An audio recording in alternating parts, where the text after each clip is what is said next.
Protest करना पड़ा था। अच्छा, ये नॉर्मलाइजेशन को लेकर जो विवाद शुरू हुआ, आप वहां पे पहुंचे, क्या विवाद था सर? बीपीएससी के चेयरमैन ने तो कहा कि भाई नॉर्मलाइजेशन की कोई बात ही नहीं थी। बीपीएससी चेयरमैन सरासर अपनी बातों से पलट रहे हैं।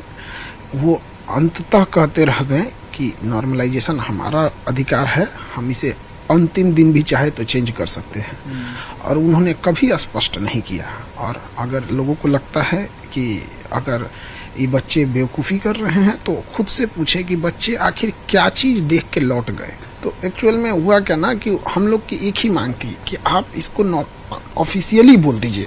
उनका कहना है कि जब हमने ये बोला ही नहीं है तो हम ऑफिशियली क्यों बोलेंगे। तो बहुत सारे अफवाहों को उन्होंने जवाब दिया। जैसे अफवाह उड़ गया कि एग्ज़ाम जनवरी में होगा, तो ये भी तो बीपीएससी ने नहीं बोला था। तो इस अफवाह का उन्होंने खंडन किया कि नहीं किया। उसी तरह से नॉर्मलाइजेशन जैसे अफवाह, अगर अफवाह ही थी तो इसका खंडन कर देते।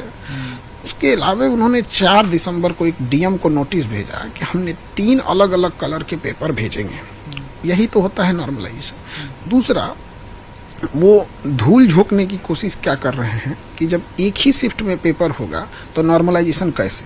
हम लोग पागल बेवकूफ़ नहीं है, एक शिफ्ट में भी नॉर्मलाइजेशन हो सकता है। अगर आप भागलपुर का क्वेश्चन अलग दे दे, बक्सर का क्वेश्चन अलग दे दे, मुजफ्फरपुर का क्वेश्चन अलग दे दे, हो गया नॉर्मलाइजेशन। इट मीन्स मंशा दिख रही थी कि इन्हें नॉर्मलाइजेशन करना है, तो दिख रहा था। वो तो धन्यवाद इन बच्चों का जो अपनी लड़ाई लड़े, हम लोग का भी उसमें कुछ योगदान रहा, सारे शिक्षकों का योगदान रहा। अच्छा, आप भी सर जब उस आंदोलन में शामिल हो गए और उसके बाद बीपीएससी ने कहा भी कि भाई नॉर्मलाइजेशन नहीं होगा, जो बीपीएससी के चेयरमैन उन्होंने क्लियर भी कर दिया, तो फिर देखिए उन्होंने क्लियर नहीं किया था। और दुख की बात ये है कि जब हम लोग इस बात को सीएम हाउस तक ले गए तो उन्होंने सीएम हाउस को भी गुमराह करने की कोशिश किया। कौन? आयोग के अंदर कुछ सचिव जो हैं उनके, और इनकी तो हमको लगता है कि इनकी संलिप्तता की जांच होनी चाहिए। चुनावी वर्ष में इस तरह से भ्रम पैदा करके विद्यार्थियों के मन में सरकार के प्रति इस तरह से असंतोष भरना, कहीं ना कहीं मुख्यमंत्री नीतीश कुमार जी को इसकी जांच करनी चाहिए। व्यक्तिगत मांग है कि इसकी जांच होनी चाहिए। अच्छा सर, आप कुछ दिन पहले मुख्यमंत्री से मुलाकात भी आपने की थी और उस वक्त आपने नॉर्मलाइजेशन की बात कही, तो उसे मुख्यमंत्री ने क्या कहा? देखिए, मुख्यमंत्री साहब का सीधा सा है, इस पृथ्वी पर नॉर्मलाइजेशन को खत्म किया, बिहार से नॉर्मलाइजेशन खत्म करने वाले वो इकलौते व्यक्ति थे।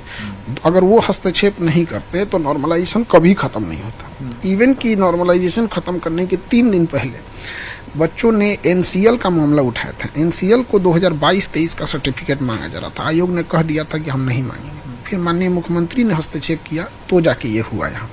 तो सीएम साहब से के पास भी गए थे तो हमने ये बात को अवगत कराया था।